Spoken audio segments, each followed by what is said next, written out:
Quick tutorial on how to land the F-16 realistically and in the best way possible. First thing first, we're going to deploy the air brakes. You can see the air brakes fall down either visually or just by these indicators. Then we're going to wait and make sure that we're under 300 knots and deploy our gears. Keep in mind that when you deploy your gears, the air brakes become smaller, but you can fully extend them by pressing and holding the air brake button. Now that we've got our gears down, we're going to get two new indicators. First is the 2.5 degree marker, and second is the A-way bracket. Then we're going to align the 2.5 degree marker over the start of the runway. Then we're going to start slowing down. Obviously we can do that in the meantime, but we're just going to start slowing down until our path marker gets close to the A-way bracket. Now that the path marker is close to the A-way bracket, we're going to trim upwise-ish. Basically we're going to trim up until the path marker just stays on top of the A-way bracket with no touch from the pitch, like right where it is right now. Now instead of pitching up with your y-axis on your joystick, you're going to do it with your throttle. Basically you're going to add power to pitch up and you're going to decrease power to pitch down. It's very weird, it takes time to get used to, but it's very comfortable once you get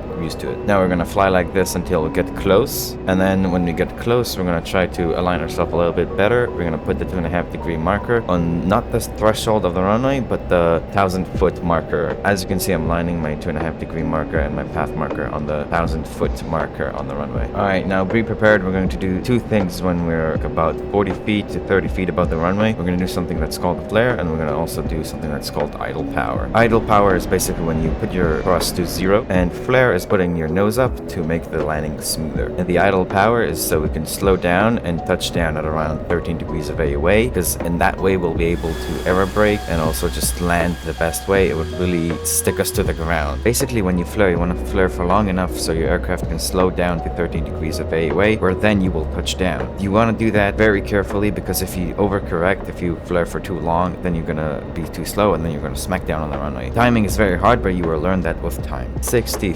50, 40, flare, idle power. Alright, we're gonna slowly flare. By the way, don't pull when touching down, because that can result in a bounce. Touchdown. Alright, now that we're touching down, we will keep our nose up with a backstick to make sure that we air brake. We need to have the green AOA marker on the left of the HUD, which is about 13 degrees, nose up. We're going to maintain this until we get to around 100 knots. Then we're going to slowly put our nose down.